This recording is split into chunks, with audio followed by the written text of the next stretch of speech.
Hey, it's Nick here, and it's kind of crazy how fast a month just kind of goes by.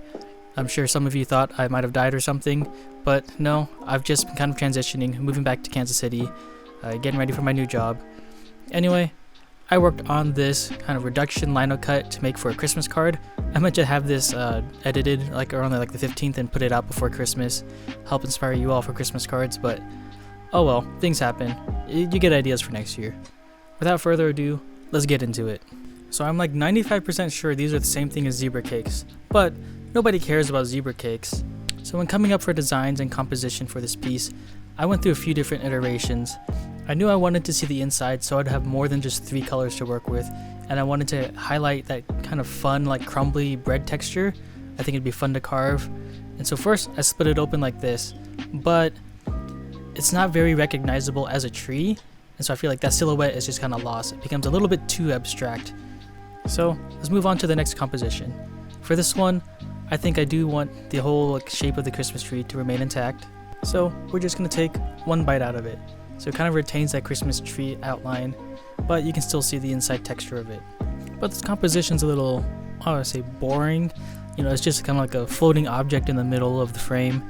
We need to add a little bit more variety and lead your eye away from the center. So I'm going to take another bite out of another Christmas tree cake, and we're just going to crumble it out here. And I think that little bit of crumb trail adds a lot to this composition. So I printed off the image, and I used some transfer paper to transfer the image to my linoleum, and then I used a Sharpie to give it a little bit more contrast, and then I take some ink and I wipe it into my block just so it's not all gray, and then I give it a healthy coating of spray fixative just so it'll ensure that it lasts, multiple cleaning and printing cycles. Next up, I'm going to draw myself a value scale, and then I'm going to plot all of the colors that I plan to use along this value scale, and that way I can kind of get a good breadth of value for this piece and not just have everything that's like too light or too dark. I'll spread that out and get a good dynamic range. And so I'm going to go ahead and mount my linoleum block to my press bed, and so to do that, I'm going to go ahead and put glue on the back of my linoleum block. I'm going to stick it down to this sheet of like sticky paper. It's the paper that you used when you make like shipping labels, so it just has like a sticky side on the back. And so here I'm just putting some weight on it while it dries, and once it's dry, I'm going to go ahead and cut away the excess paper, and then I'm just going to go ahead and stick this down to my press bed. And so now it's mounted to my press bed nice and securely, but when I'm done with it, I can still pull it off and have no damage to my press bed. So first off, what I want to be super white is the cream filling. I know that the icing on the outside is also white, but I really want this cream filling to be the most brightest, kind of like warmest color of white. I'm going to make the outside, it's a little bit colder, and I want it to have a little bit more depth. So we're going to go ahead, carve out these highlights, and go ahead and put down our first layer of ink. Now this layer is going to be super subtle.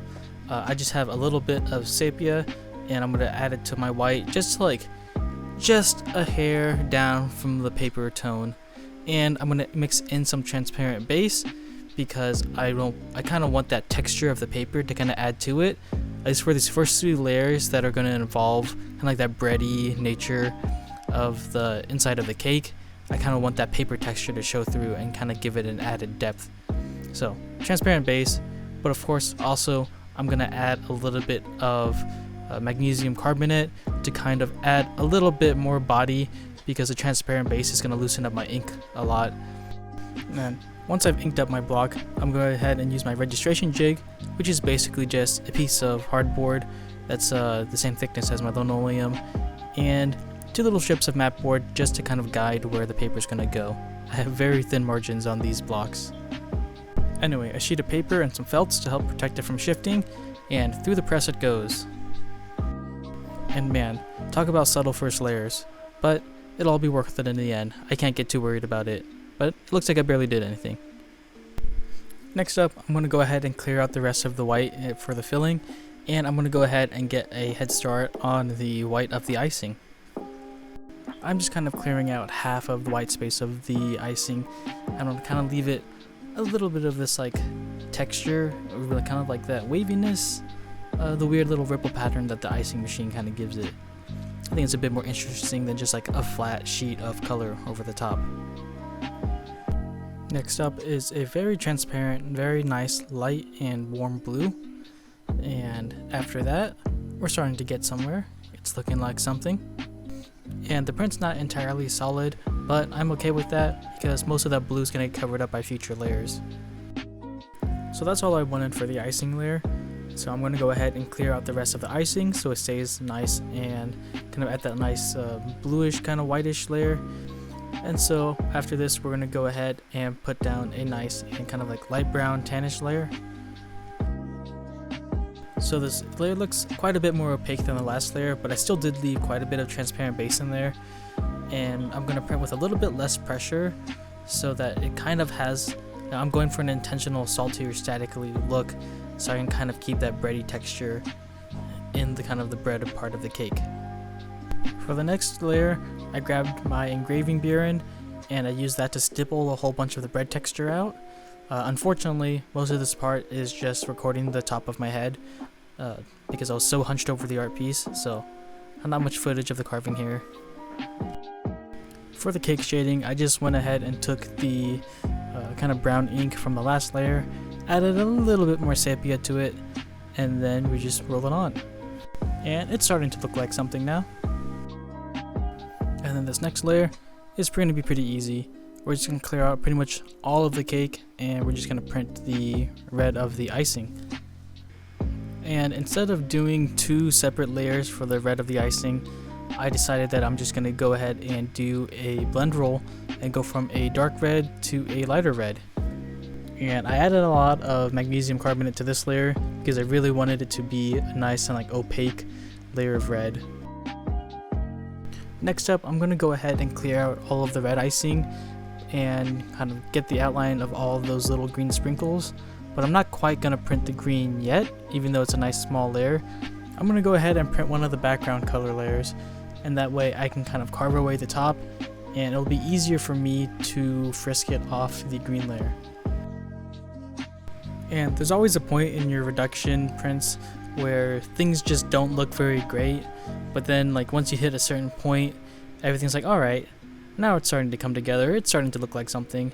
And I think this is that point for me. You know, this is starting to look like a tree cake now. We're getting somewhere. So I'm going to go ahead and clear away the background, except for the part that I'm going to leave later for a shadow layer.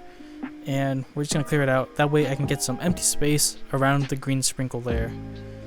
And so I'm going to make a stencil, kind of like a frisket on an iron hand press. So I'm just going to take my paper and I'm going to set in my registration to get it lined up. And then I'm going to print lightly onto the back of that piece of stencil paper. And now I know where I want my sprinkles to print. And so I'm going to cut a window through this stencil paper so my ink can go onto my good paper. And then I'm going to leave alone everywhere that's not my sprinkles. And that way the ink in those areas doesn't transfer onto my good paper. I usually find this a lot easier than trying to just like selectively ink up the block, and it's a lot cleaner than trying to clean off the block, you know, right before I print, and a lot more consistent.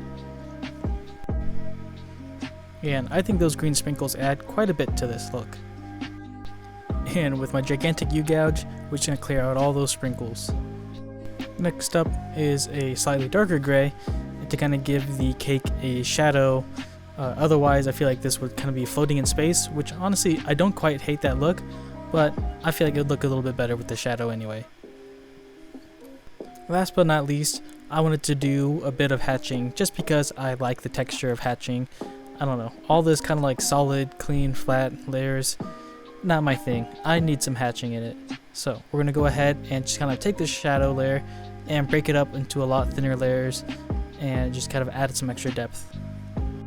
And I'm not going to print with a pure black ink, but it is going to be a bit darker of a gray. I just took the gray ink from the last two layers and I just added a little bit more black to it. It is still slightly transparent, so you know, it kind of blends in a little bit better, but there you go. I think that's my finished print. And so now's the part of the video where I show you how all the different layers kind of stacked up on each other, and it's really cool to see how the color that I mix up and print by itself mixes and interacts with the layers underneath it. And so you can kind of see how colors don't quite turn out how you think they will, and how they kind of build in, and you have to account for that when you're making your finished product. But dang, making all these extras does cost me 9 extra sheets of paper out of this 9-layer edition.